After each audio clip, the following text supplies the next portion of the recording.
que o acervo inicial da Gibiteca foi constituído por doações e a maior parte por causa da falência da editora Ebal? Que a Gibiteca de Curitiba pode ter sido a primeira Gibiteca do mundo? Sério?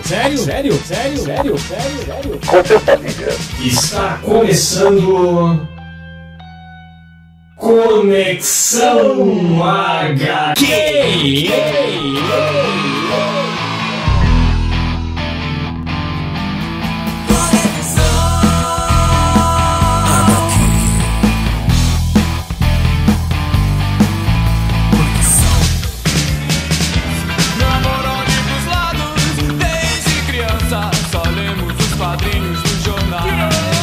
Estamos começando mais um Conexão HQ com o pessoal da Alcene Comics. Eu sou Marcelo de Oliveira. Eu, Marcelo Castilho.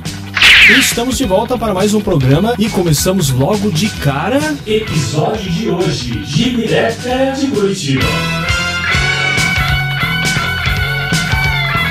Ah, mas não podia ser outra? Não mesmo. Bom, estamos falando da Gibiteca de Curitiba. Da Gibiteca de Curitiba, a primeira do Brasil. E é com muito orgulho que eu falo dela, porque a Gibiteca de Curitiba foi um lugar onde, bem dizer, passamos a infância lá, tentando desenhar quadrinhos. Tentando. Até hoje estamos tentando. Até hoje estamos tentando. Luta! A luta continua, companheiros. E se nós temos um certo orgulho nerd, é o nosso orgulho de ter a Gibiteca. Temos o orgulho nerd curitibano de ter inaugurado a primeira Gibiteca do Brasil. Que foi idealizado na década de 80 pelo arquiteto Ki Imagiri Jr. E é um marco do cenário brasileiro dos quadrinhos. A Gibiteca foi inaugurada em 16 de outubro de 1982. E para quem não sabe, para quem é novinho, nós temos a Gibiteca na Galeria Schaffer ainda. É verdade. Quem é novinho assim como eu... na Galeria Schaffer. Você não sabia disso? Não, eu sou novinho. Pois é, eu soube ontem. Sabia disso?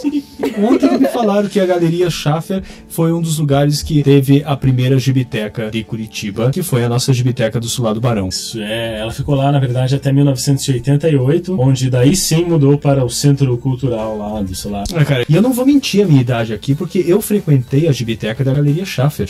Eu também. Eu lembro que tinha um cinema embaixo, que era o Cine Grove. Então nós íamos do cinema e depois nós subíamos para ler alguma coisa na Gibiteca. Eu lembro que era bem pequena. Inclusive o Cine Grove também era bem pequeno. Bem pequeno. Era o menor. Era o cinema do mundo, eu acho. Era o Cine Grove. Tá aí, ó. A Gibiteca foi a primeira Gibiteca do Brasil e o Cine Grove era o menor cinema do mundo.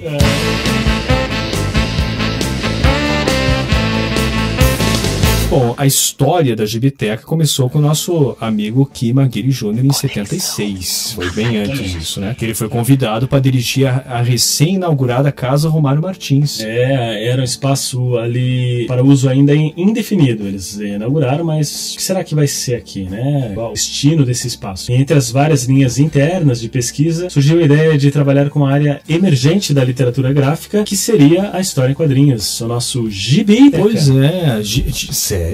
Gibiteca vem de gibi? Gibi, olha só, hein? Interessante isso. E quem que é essa Teca, cara, que eu nunca... A Teca é aquela que cuidava ali na recepção. Realmente. Cara, e você vem me chamar de velho e o seu Ki Imagiri Jr. já veio inaugurar a Casa Romário Martins em 76.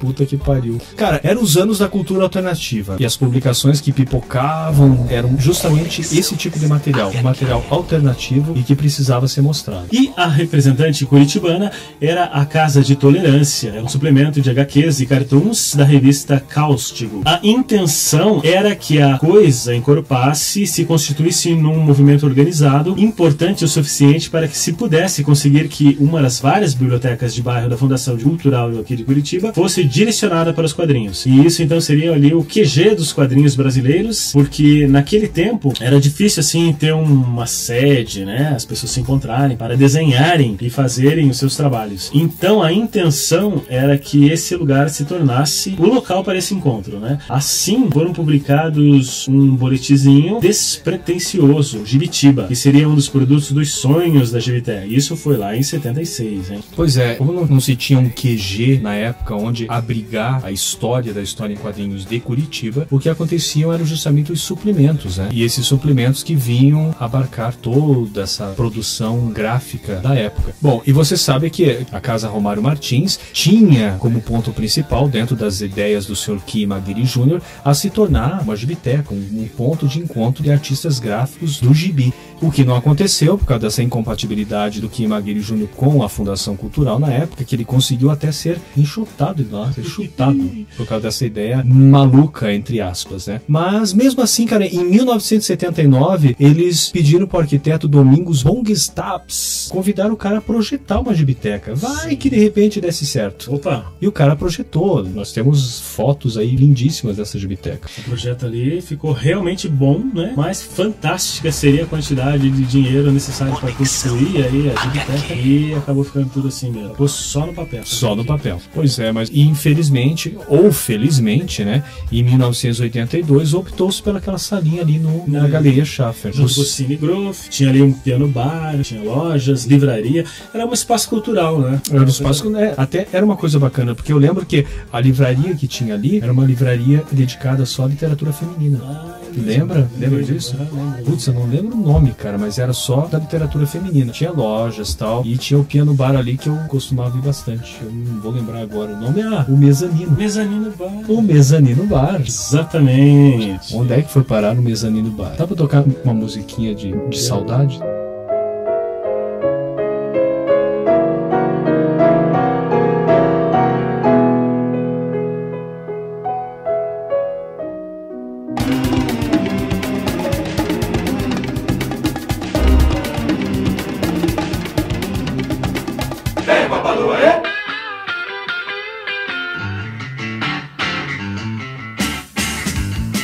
E o acervo inicial da gibiteca foi constituída por doações, como nós falamos no começo do programa. Claro, se já estava difícil de arrumar uma sala para abrigar a gibiteca, imagina comprar gibis. Aí seria loucura, né? Dinheiro público para comprar gibis. E conta a lenda que muitos dos gibis que foram trazidos para a gibiteca foram da falência da nossa Ebal. É verdade.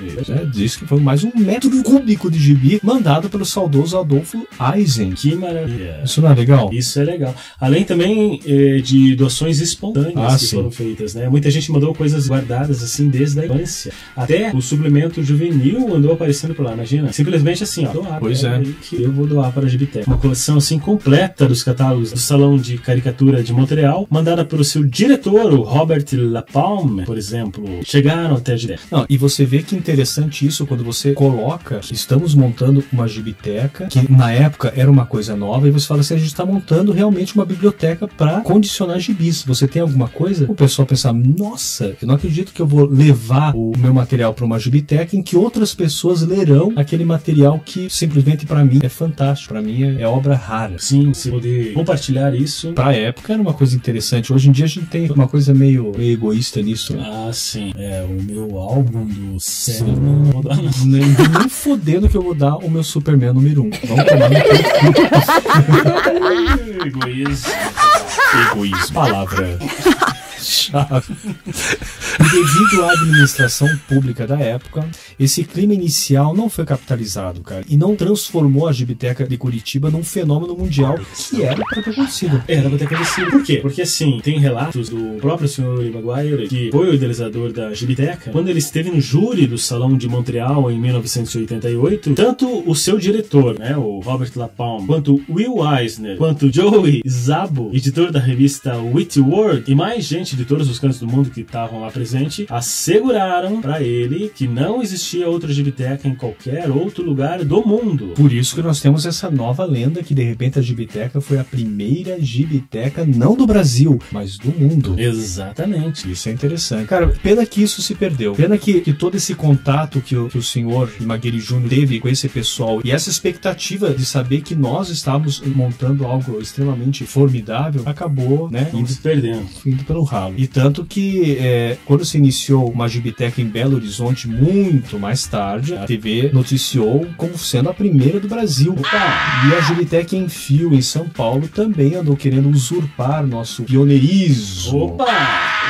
Pois é. Gente, por favor, eu acho a Gibiteca do Enfio uma gibiteca formidável, e outras gibitecas que também apareceram. Eu acho a Gibiteca um propósito muito interessante, mas a Gibiteca de Curitiba ainda é a primeira do mundo, segundo o senhor Will Eisner. Uau! Conexão HQ. Eu devo admitir, eu falei para o seu Kevin Maguire que, olha, a Gibiteca de Curitiba realmente deve ser a primeira do mundo, porque eu não ouvi falar até hoje de uma outra Gibiteca em qualquer parte do planeta. Enquanto isso, na sala de justiça. Mas, cara, a Gibiteca começou mesmo a brotar de verdade por causa de um erro, né? Me explica isso. Então, foi o erro de uma administração, né? Que, na época, colocou em sua coordenação o diretor teatral Edson Bueno. Mas o que foi, assim, uma distração ali para eles foi a salvação da Gibiteca. Porque o Edson pegou o espírito da coisa e começou a fazer exposições com páginas recortadas de revista, fazendo, assim, ampliações em máquinas copiadoras. A famosa Xerox ampliada. Xerocaço. Simplesmente era isso, já que era uma novidade ali na época, né? E não tinha verba porra nenhuma na época, né? Pra Gibiteca, o cara foi lá e tirou xerocão mesmo. Qual que é o maior xerox que você tem aí? Vamos fazer. E por mais simples que isso fosse, né? Era dentro da ideia de base. O cara ia lá, Gibiteca, pra ver o quê? É a Mônica. E topava com uma exposição de Carlos Estevam, Pericles, Will Eisner, artistas locais, e descobriu que o Gibi era mundo, um universo inteiro. Foi isso que era massa, cara. De repente você tirava aquela concepção da pessoa que ia na Gibiteca de achar que os quadrinhos eram só a Turma da Mônica. Olha eu de novo criticando a Turma da Mônica. Mas não é. É porque a Gibiteca abria um mundo pra cabeça do leitor. Eu vejo assim, não é questão de criticar a Turma da Mônica. É uma posição assim de você criticar o que foi criado em termos de concepção de quadrinho no Brasil. É o que está em torno. A gente fala a Revista da Mônica, mas é o que está em torno disso. Essa mentalidade de que o quadrinho é infantil e o quadrinho é só isso, ponto final. Hoje em dia a gente, graças a muitas coisas que aconteceram, inclusive graças à Gibiteca Curitiba, já mudou bastante coisa nesse sentido. Mas o Edson Bueno, que era sendo do teatro e não do gibi, o que aconteceu com ele? Claro que ele voltou seus olhos ao teatro. Pois é. Em 1990, ele escreveu e dirigiu a peça New York, da revista em quadrinhos do Will Eisner, que foi um reflexo de sua passagem para a direção da Gibiteca. O Spirit subiu ao palco diante de casa cheia em todas as apresentações. E aí nós temos os próximos que vieram a contribuir, né? Sim, aí... Acabou uma fase, digamos assim, da Gibiteca. Acabou uma fase. Isso. Começou uma outra ainda melhor. Da nossa querida Marciateca. A Marciateca era o apelido da Márcia Esquiba, né? Que a partir da entrada dela, em 1986, que a Gibiteca passa a ser o que é hoje, o que a gente vê, que é uma área dedicada aos quadrinhos em Curitiba. A partir daí, a Gibiteca de Curitiba estava presente em todos os eventos ou em todos os acontecimentos que fossem sobre quadrinhos. Nem que fosse só para ser a sede do evento. Isso é bacana. E o primeiro grupo, assim, que realizou aquela intenção antiga do grupo da Casa de Tolerância, lembra que falamos no começo, lá, de 1968? Então, os primeiros que tiveram essa intenção de voltar com o grupo foi o Boca Maldita Comics, que conseguiram até fazer um filme, né? Sim. Casa de Tolerância iniciou, mas o Boca Maldita Comics foi quem vingou, na verdade, assim, a todas aquelas ideias que se tinha para iniciar a Gibiteca. E em 1989, claro, houve a grande transformação, né? Não dava para deixar aquele acervo gigantesco dentro daquele espacinho minúsculo na Galeria Schaffer. E a Gibiteca não cabia mais lá. Por favor, né? Meio metro cúbico de Adolf Eisner, Ebal e doações, e não cabia. É a mesma coisa que colocar no meu quarto. Nossa, e no meu. Então ele foi transferido para o Solar do Barão. Palmas para o Solar do Barão.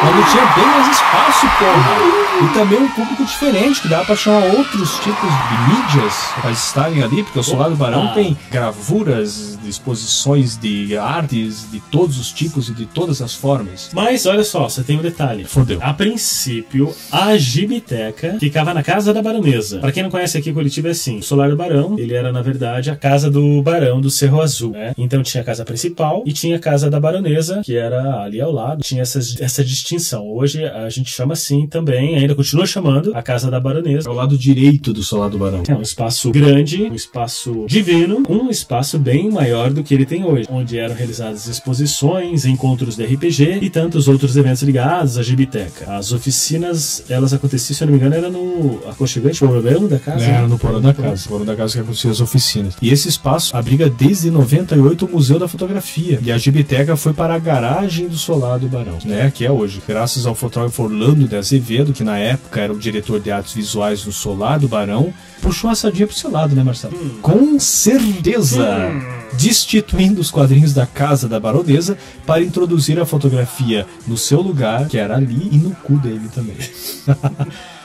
Desculpa, mas aí a gente tem que defender o nosso lado também. Vou chorar, desculpa, mas eu vou chorar. Vou chorar, desculpe, mas eu vou chorar. Não ligue se eu não te ligar, faz parte dessa solidão.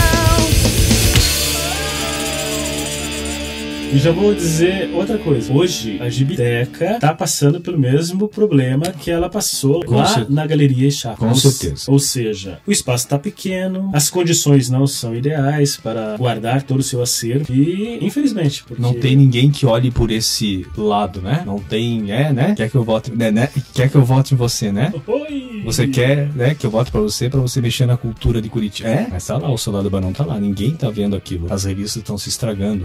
E nós temos a terceira fase da Gibiteca.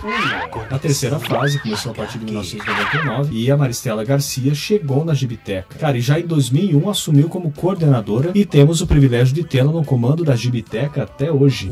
Que beleza. Um beijo, Maristela. Um beijo, Maristela. E ela tá lá, batalhando, porque ela é a nossa mentora da Gibiteca e é a pessoa que faz o possível e o impossível para que nós continuemos tendo a Gibiteca como uma referência dos quadrinhos em Curitiba. E no Brasil, né? Com certeza. A Maristela falou conosco, deu um depoimento dela da importância da Gibiteca. Sim, na concepção de novos quadrinistas. Com certeza. Fala, Mari. Conexão HQ. Então, a contribuição da Gibiteca para os futuros quadrinistas, para essa juventude, essa geração que está aí, é muito importante, né?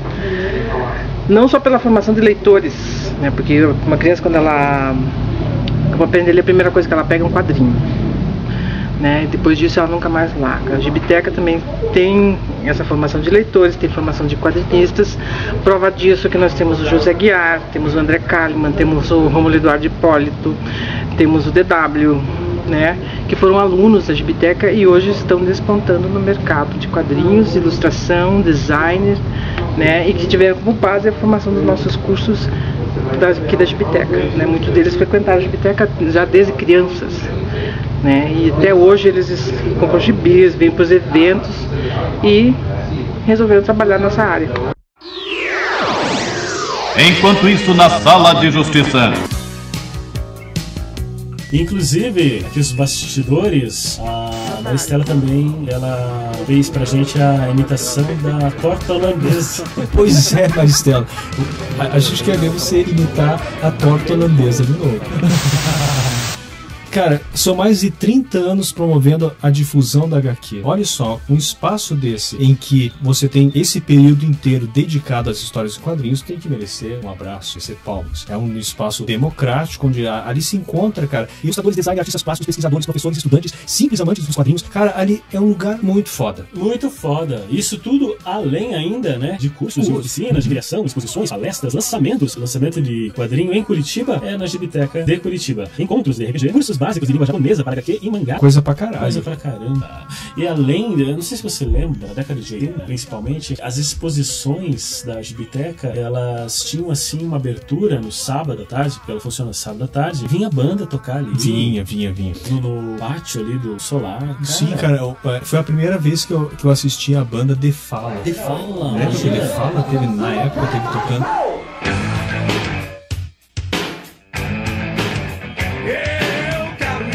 Caminhando pela rua, delirando, resvalando, sem saber por onde vai. Correria, ela passaria adiante, pararia em sua frente, esperando ela chegar. Esticaria minha perna só pra ver ela começar. Cara, eu era jovem na época, eu lembro que nós participávamos de troca de fanzine.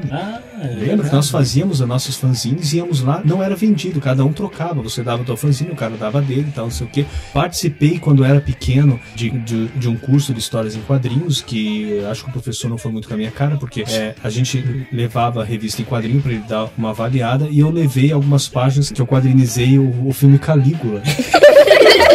Ele chegou pra mim e falou: tá legal, mas vamos fazer alguma coisa da tua idade? Daí eu falei: não quero. E, cara, a gente viveu ali naquele espaço. E, falando um pouco aí do seu acervo, a Gibiteca dispõe de mais de 33 mil exemplares de todos os gêneros de histórias em quadrinhos para consultas no local. Toda a gama de gibis infantis, heróis, minisséries, humor, terror, cartoons, fanzines, mangás e exemplares estrangeiros faz do acervo da Gibiteca uma fonte valiosa para pesquisas, bem como os gibis da década de 30, 40, 50, há também as primeiras edições lá do Tico Tico, o Globo Juvenil, nossa mãe, os mais antigos que são datados de 1942. As primeiras edições nacionais do Batman, Capitão América, também tem lá, na década de 50, além de uma coleção completa do Pasquim. Pois é, coleção completa do Pasquim, que é o orgulho da Maristela. Você falei, a coleção completa do Pasquim tá aqui na Gibiteca. Parabéns pra Gibiteca. Parabéns. Além ainda de muitos originais que tem por lá. Sim. Você lembra dos originais? A gente foi lá falar com a Maristela, você viu aí ela falando, e ela mostrou uns originais pra gente lá. Meu, cara, eu quase caguei na calça. Meu Deus do céu. São os originais dos nossos grandes quadrinistas brasileiros, né? Mozart, Tio Níquel. E aqueles originais assim, né? O cara ali rabiscando na borda ali. Bordas. E com tinta branca pra fazer o contraste ali do nanquim, cara, uma coisa maravilhosa. E eu tenho certeza, cara, que a Maristela, ela mostra aquilo pra mim, aqueles originais, pra me foder. Porque ela sabe que eu babo em cima daquilo, cara. É a segunda vez que ela me faz isso. Um beijo pra Maristela. Isso aí.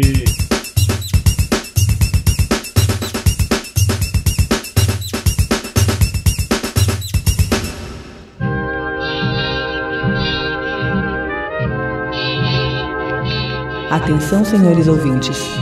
A Conexão HQ vai terminar em 5 minutos. Aos poucos, os artistas curitibanos também foram despontando do cenário nacional. E hoje tem seus desenhos e histórias estampados em jornais de revistas de todo o Brasil aí. Até, voltando a citar a Maristela, falou aí da importância da formação desse pessoal todo aí. E a Gibiteca já editou 15 números do Gibitiba. O Gibitiba, que é o famoso Gibitiba. Que foi uma das ideias da Casa de Tolerância lá do início, né? Que é a oportunidade dos jovens desenhistas a mostrar suas criações. E quando ela completou o 15º aniversário, a Gibiteca mereceu uma edição comemorativa que foi a revista Metal Pesado, na qual foram incluídos os trabalhos de 23 artistas. E muitos deles integrantes da nova geração, que teve justamente a Gibiteca como centro de formação. É isso aí. Que maravilha. Cara, em 2012 a Gibiteca de Curitiba completou seus 30 anos de vida. Sim, que ainda tivemos junto, né, para comemorar, nós tivemos a Gibicon, né, que aconteceu a Gibicon número 1. A nossa convenção internacional de quadrinhos. Coincidiu com os 30 anos da Gibiteca e foi um evento maravilhoso. Foda. Com certeza. Imagina todos aqueles artistas internacionais, os italianos. Os italianos estiveram lá, né? Salas da Gibiteca. Pois é, nós tivemos o Liberatore, o seu Rancho. O Rancho Xerox, isso aí. É isso. Bom, é isso aí. O que nós temos mais a falar da Gibiteca? Uma coisa que eu lembrei aqui, você, inclusive, deu aula na Gibiteca, né? Já dei aula na Gibiteca. Eu já dei aula por 2 anos na Gibiteca. Eu dava pro pessoal do curso intermediário. Eu recebia os alunos do Fúvio, do curso básico, intermediava eles pro José Aguiar pegar no curso avançado. Então, uma experiência muito legal. Então, o que nós vemos é que a Gibiteca de Curitiba, com seus 30 e poucos anos, ainda não possui uma instalação adequada para seu precioso e raro acervo. Acabamos de falar isso aqui, mas vamos só ressaltar um pouco mais. Cara, isso me deixa puto. E vou dizer mais. Isso me deixa puto também. Aí, ó. 2 putos. Tudo da vida. Então, o que seria isso, né? É um local climatizado, com as instalações apropriadas para o manuseio, higienização desse material, enfim. E ele tá lá, tá instalado no Centro Cultural do Soldado Barão, como já falamos, onde suporta as principais categorias das artes gráficas, onde está competindo também os quadrinhos, e achamos que, como bons amantes dessa cultura, né, Castilho? A Gibiteca de Curitiba deveria ter um espaço melhor emoldurado, cara. Com certeza. Né? Ele é nosso orgulho nerd. Olha o que nos traz em relação a quadrinhos a Gibicon aliado à Gibiteca. Olha quantas pessoas são trazidas a Curitiba. Vamos pensar um pouquinho mais nos nossos governantes culturais, né? Culturais entre aspas. Ainda mais, olha, estamos em ano eleitoral. É verdade. Vamos dar uma melhorada lá. Tudo bem, já está na hora de irmos embora. E pra quem quer ir na Gibiteca? Então, é o seguinte... Você que é de fora. Você que é daqui de dentro. A Gibiteca de Curitiba, ela fica no Solar do Barão, que está situada na rua Presidente Carlos Cavalcante, 533, ali no centro. Ah, você quer um ponto de referência. Ponto de referência é o nosso passeio público. É o nosso passeio público. Chegando perto do passeio público, a Gibiteca, o Solar do Barão é ali perto. É isso aí, horário de funcionamento de segunda a sexta, das 9 ao meio-dia, das 14 às 18, e no sábado ela abre na parte da tarde, das 14 às 19 horas. Se você vem para Curitiba, conheça também mais um ponto. Nós aqui estamos criando mais um ponto turístico. É claro que o Solar do Barão já é um ponto turístico, mas a Gibiteca é a primeira Gibiteca do mundo. Então, visite-a. Pois é, visite mesmo. Eu sou Marcelo de Oliveira. Eu, Marcelo Castilho. E nos vemos no próximo.